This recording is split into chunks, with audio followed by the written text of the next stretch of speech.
I'm not gonna. I don't do the thing where like we pick on some word that Trump said that I didn't hear in the context. I'll tell you what I believe. I think many of those who have been held are the equivalent of political prisoners, people who are punished for their viewpoints rather than for their actions, and I think that that's wrong. I think it's dead wrong, and I've said that anyone who was a peaceful protester that day will earn a pardon. And I'm increasingly skeptical of even people who have been labeled or tarred with other accusations. We want to go case by case and make sure nobody was subject to constitutional violations. And furthermore, that the same standard of the rule of law that was applied to Antifa or BLM was applied to people who were January 6th protesters that day as well. And I am deeply skeptical at this point, given the non-transparency of the government's narrative around this. We will get to the truth. We will be transparent with the public about the truth. And that's how we're going to get the country done, is standing for the truth, then standing for justice. And every peaceful protester will get a pardon on day one. I remain committed to that. I'm as committed as ever. So that's my answer to the question. Can I ask one other quick one? Sure. So you have Jake Paul and Candace Owens joining you on the campaign trail. How do you think they're going to be received by Iowans? Hopefully well.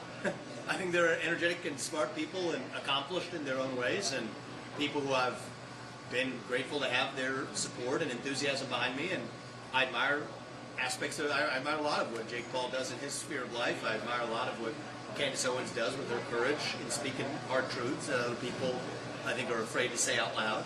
And so both have become friends, and I'm glad to have them here on the campaign trail with me. Steve King is going to be with me for probably Thursday or so onward on the campaign trail, so it'll be fun. We're going to bring a lot of people who want to support me out, and we're going to have fun with them. We're doing it as a family with the Porva. Porva's crisscrossing some other parts of the state. We rejoined at night, so I think we're going to have a lot of people who are eager to support us and crisscrossing the state and doing a lot together to create the final push of energy we need that I think is going to push us over the edge of the caucus. Thanks. So earlier this morning on Fox News Live, you said how by the time the Iowa caucus rolls around, you'll have done 330 events. I think my team tells me now it's closer to 390, but I'm. It's a lot of events. Is the answer. It's almost 390 events by the time the caucus rolls around. Do you think that more events means better results? And I hope so. Why? I hope so. I mean, this is the tradition of how the Iowa caucus is run. People need to see you in 3D without TV screens in between. Our bet is these people are taking their civic responsibility as seriously enough to come here as to talk amongst their neighbors and their colleagues about what they're learning here, to shape the opinions of many people who are undecided. So it's my expectation we're doing what we're doing in part because we think it's going to be a successful strategy. We're doing things a little bit differently than other campaigns that are just, I think, many of which are just operating the same campaign playbook, buy this many ads on TV, this many on radio, etc. We're taking a far more precision, targeted strategy to people who we think are likely to support me and the kinds of people who are responsive to my message. And so I think if that strategy is successful, as we expect, I think I'm going to win the Iowa caucus.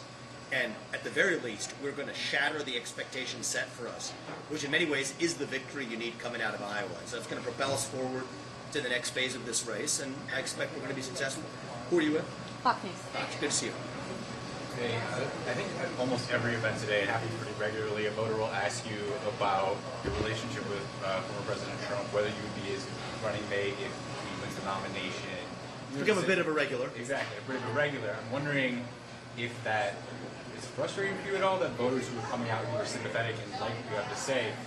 I mean, of all the questions that I get that could be frustrating, you could probably even pick some other FAQs that might be higher on that list. But actually, what I think is all questions are fair game. I mean, I'm asking these people, this is a job interview. I'm interviewing for a job with my actual bosses, who are the citizens of this country. Sometimes I think politicians fall into the trap of thinking that the donor puppet masters are their actual bosses. If you spend enough time with them, begging and licking their boots, you start to think that they're your actual bosses and have Stockholm Syndrome to go along with it, which is, I think, what the relationship that many politicians have with their mega donors. For me, it's different. These are the people who are my bosses, who I report to as the next president. So any question they ask is fair game from my vantage point. And I do think Trump was an excellent president for this country, but the honest answer I gave is that, you know what, I often also get the reverse question, which I enjoy a little bit more, whether Trump would be my vice president. I said I would consider it. But either way, this is about the country. I'm not a Plan B person. I'm best positioned to lead this country from the front. And I do expect to be the next president. And even more importantly, expect to reunite and revive this country in the next 8 years thereafter. Just out of curiosity, what are the FAQs that you do frustrate you for? I actually would say that there's probably a lot on that list. I think that ones that reflect false premises. A lot of them, to be honest with you, I was thinking about them. I'm going to pick on you for a second, but we're going to have come from the media actually. So I'm not going to be mean about this or anything, but you asked me a question yesterday, which you actually made me actually look, because I'm grounded in facts. There's a false premise in your question. I just want to be respectful about it. You asked me yesterday about would I consider, what would you say, being a little bit more responsible about how we talk about the events of January 6th and whatever happened. And I specifically asked about the number of undercover FBI agents who were in the field. And you said Christopher Wray has repeatedly said that there were none. That's what you told me. Well, I went back to specifically the testimony. Look at Clay Higgins pressing him during his testimony before Congress. That's just not what he said. Christopher Wray repeatedly, when asked and pressed by Clay Higgins, a congressman from, I want to say, Alabama, whichever state he's from. No, he's from Louisiana. He repeatedly pressed him, and Christopher Wray said, for all kinds of reasons, he's not going to state how many federal agents or whether there were federal agents in the field or whether there were informants in the field. And I think in your case, I don't think that that was an intentional gotcha, but I think that this enough becomes part of the actual narrative, part of the baseline narrative, that it then misleads the public because you have a government. It's Christopher Wray's trick working on the media, because Christopher Wray has said for the longest time that he's not going to say how many federal agents are in the field. Repeat that enough times, you then have the media that's playing interference for him. Adopts that as the interpretation he wants you to have, which is that there were no federal agents in the field, when in fact his actual answer said that he did not answer the question. And so the exchange we had yesterday, I told you I'm grounded to fact. I am grounded to fact. I went specifically to that testimony. I watched it 3 times to make sure I was clear about the answer. And it's clear as day that that's what he said. And so all I would say is I would encourage you, all of you in the media, to be more skeptical of what the government feeds us. I'm grounded in fact. And I would say if there is a type of question that bothers me, it's one in which there's a false premise grounded in a fact that's not true, asking for my opinion. Often that comes from the media. But what I'll tell you is if I'm running for U.S. president, it's my job not to be exasperated by the questions that I'm asked. It's my job to actually answer them, because I'm asking all of you, as voters, to put me in the position of being the leader of the free world. And so all questions are fair game, and that's why I'm going to answer. But I did want to follow up on that from yesterday. Thanks, Vivek. I appreciate it. Thank you, guys. So you said earlier that you, under your administration, undocumented immigrants, including DACA recipients, will be returned to their country of origin, with some avenues for return depending on numbers. For those who have been law-abiding and useful citizens in this country. So I want to ask you, for those avenues of return, what would those qualifications of merit be, in your opinion? So, Kendall, I think that is, we're not even going to have that discussion in this country until we have fully addressed the illegal mass migration problem. These are not, for me, these are not connected, because if you do this in a joint manner, then it ends up in a morass. We have to figure out how we end the illegal mass migration problem, which I do view as akin to an invasion of the country. End the breakage of the rule of law, have a clear path to return everybody who's in this country to their country of origin. Then against that backdrop of actually having rebuilt trust in this country, we can have a reasonable decision about who comes in through merit. Now, merit doesn't mean a bunch of tech guys in Silicon Valley, right? I think that's historically what merit-based immigration has been equated to. I think a lot of our immigration policies include chain-based migration, family chain-based migration. That doesn't have anything to do with merit either. There's 2 criteria to use whether or not someone comes in through legal immigration. What contributions you're going to make to this country. But again, the U.S. is more than just an economic zone. What's your civic commitment to this country?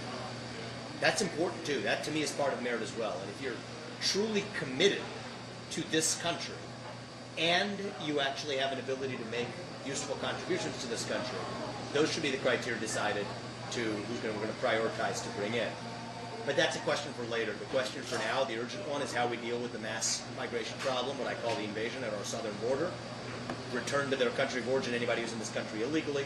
And once we have that, then we can have a rational discussion about legal immigration. And then thinking about the return, forgive me if we answered this before, who would pay for that?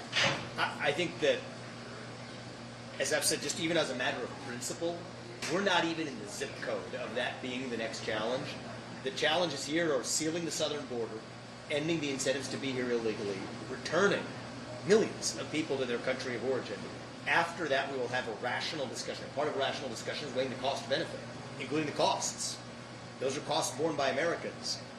Here's my view: is all immigration policy, I say all foreign policy, I would say all policy, should be guided by one North Star. What advances the interests of the American citizens who are here in our own homeland? Now, America First includes all Americans, not just the ones who agree with me. But the American citizens in our homeland, what advances the interests of Americans? And the immigration policy that best serves those Americans, all things considered, costs and benefits, that's going to be my legal immigration policy. But for illegal mass migration and the effects of it, we're shutting it down, sealing the southern border, including militarizing it, and returning anybody who's in this country to their country of origin. And at what point in time do you expect to kind of be able to get to that point? I hope to be there by early 2026. By March of 2025, I hope to have the southern border sealed. By the end of 2025, I hope to have mass deportations well underway. And by the first half of 2026, I want to have all of this behind us. That's the timeline we're working on, and I think that that's going to allow me to be most effective. Thank you. I appreciate it, guys. Thank you. Thank you. I just appreciate